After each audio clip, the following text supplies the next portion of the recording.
Hey guys, welcome back to my channel, or welcome to my channel if you are new. Nice to meet you, I'm Reese. Before I get on with the video, make sure to give the video a thumbs up, subscribe to my channel, and turn the notification bell on to get notified when I post a new video.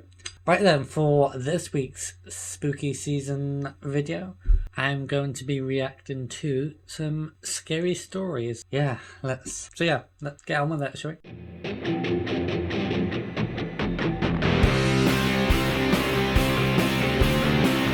Okay, this video is 6 downright terrifying true short horror stories by the channel Chillin' Scares. Sounds fun, so let's get on with it, shall we? Story runs 1. Ever since I can remember. It was around 6 p.m. one night in the summer. I just finished eating a light dinner, and as usual decided to go on a run. Burn off the fat from the dinner. For about a half mile, then pass a gate into the forest where I run another 2 miles. Now, the forest I ran in has 2 separate paths, one paved and one not. The unpaved one is more scenic, so I'll usually take it on the way in. I'll then take the paved path when I turn around and start heading back. Okay. The paths into the forest are a bit hidden. I don't think many people know about them, so they're usually not that busy. It's actually kind of rare for me to see another person on my run. But of course, every once in a while, I'll meet some people walking their dog or something. But other than that, I'm pretty much alone. Yep. Well, at least I thought I was. Nice and peaceful. I've been running in the forest for a while now, when I heard a notification coming from my phone. It wasn't a text message, rather an airdrop notification. I could tell from the sound. Sounded like an airdrop. I panicked. Clearly someone had to have been close to me to send this. I tried to play it off like I didn't hear it and kept running for a few seconds. I then stopped to change the music. In reality, I was pulling out my phone to look at the notification. I clicked on it, and my heart sank. It was a Snapchat picture of me mid-run with the caption, "Come back." Clearly, it was taken just seconds ago. I was wearing the same clothes in the picture and everything. From where the picture was taken, it looked like the person was hiding in the bushes. I put my phone back and started running as fast as I could. I was forced to take the long way out of the forest back to my neighborhood. As I was running, I started hearing rustling and footsteps behind me, but I didn't turn back knowing it would slow me down. I finally reached the edge of the forest. I began running through backyards to lose whoever was chasing me. It worked, with the last thing I could hear being metal hitting metal, suggesting he or she had some sort of weapon. I still don't know who it was, as like I said, I never looked behind me. I don't even have the slightest clue what they looked like. I don't know what they wanted from me. I never ran in that forest again, and have since turned off my phone's airdrop completely. Smart. But whoa, that was creepy.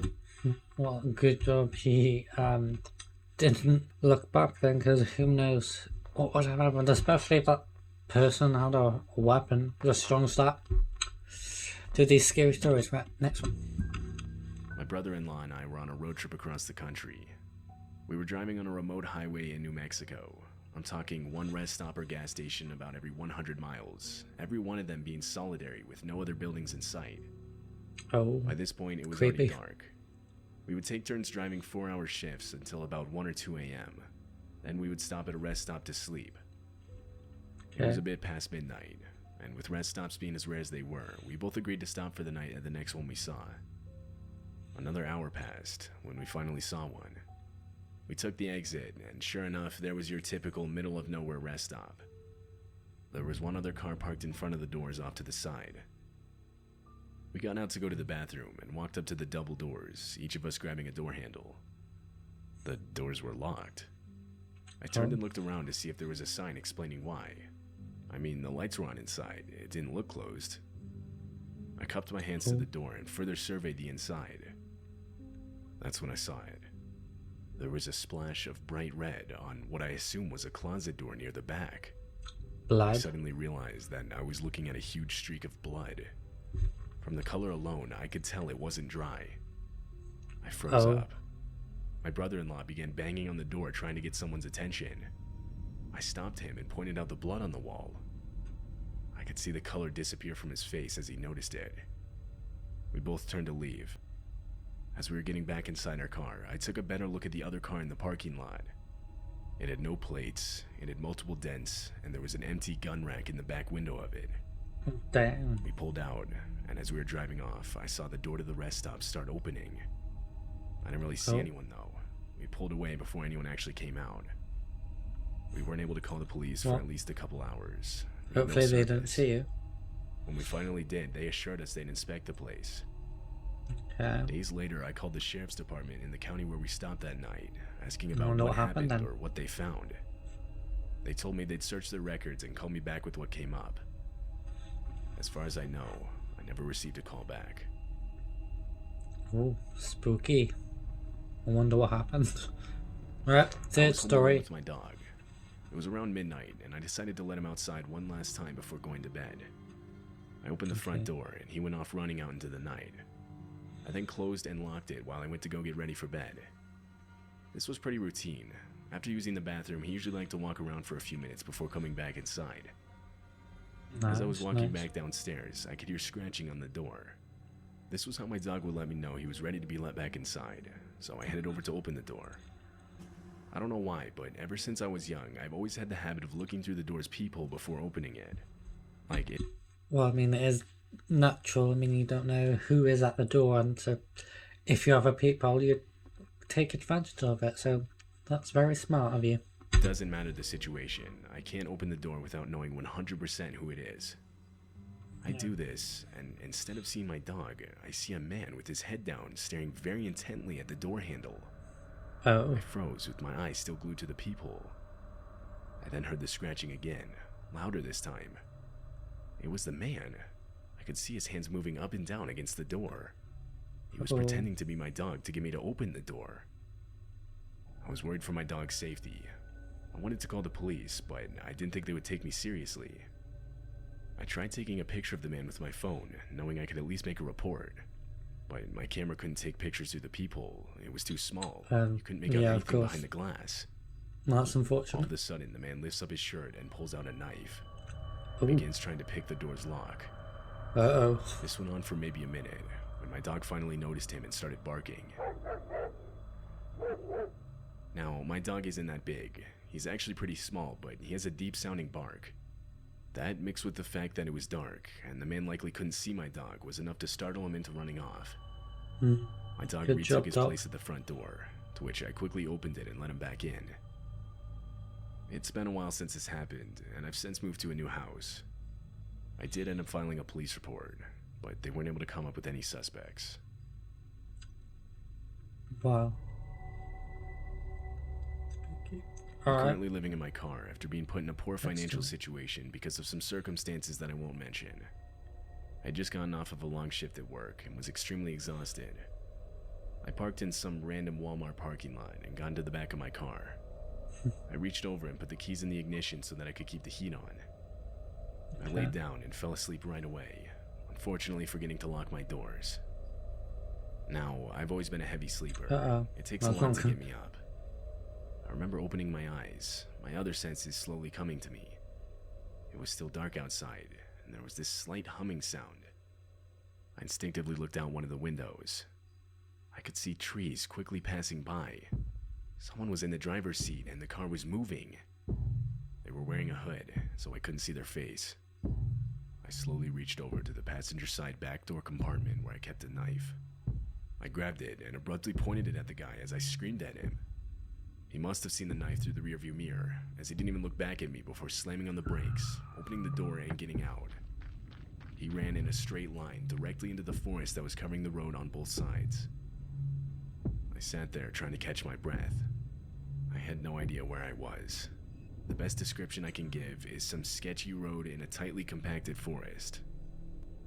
I locked all the doors. I checked my phone. It was 3 a.m. I had no phone service, so I turned around and started driving back until I got some. I was 2 hours away from the parking lot I had fallen asleep in. I don't know who that guy was. I never saw his face. A part of me thinks he was simply trying to steal the car, not realizing I was sleeping in the back. But how could he not have seen me? I worry it was an attempted abduction. Oh. Yikes. In my early 20s, I was using Tinder a lot. Sometimes I would go out with a girl and we wouldn't connect, or I'd just get stood up. I eventually matched with this one girl who was really close to me. It was like a couple miles or something. Oh, I knew this meta profile must have been new, because I'd already been on the app for a while now, and it was getting to the point where it was starting to suggest people that were really far away. We talked for about a day, and decided to go out for dinner that evening. The plan was I would pick her up and we would go from there. I got in my car and set my GPS to the address she gave me. It was an apartment complex. When I got there, I texted her asking which apartment door was hers. I drove around the open complex searching for the right numbers, until I finally got to her building. I texted her that I was parked right outside. Immediately, I got a text back insisting I come meet her at the door. I found this kind of annoying because there was nowhere close to park. I had to go a bit further away to find a spot. As I was walking towards her building, I pulled up her profile one last time to remind myself again exactly what she looked like. I scrolled through her pictures and noticed they were inconsistent. Like each picture was a similar looking but still different girl. I had no idea how I didn't notice this before. I gave her the benefit of the doubt and just assumed it was some of her friends or something. I walked to the door and was surprised to find it was unlocked and even slightly cracked open. I reached out my hand to knock, but before I did, I heard a voice from behind the door whisper, "Be quiet, he's coming up to the door." It was a male voice. I got a gut reaction to leave or something was going to happen to me. I turned around and ran out of the complex back to my car. When I got home, I checked my phone and saw that I had 2 new notifications, both from the Tinder account. One said something like, "I saw you, where'd you go?" And the other said, "Come back." I ignored these messages, but before I went to bed, I got another text from the account. This one simply said, "We got your license plate number." I deleted the app right then and there.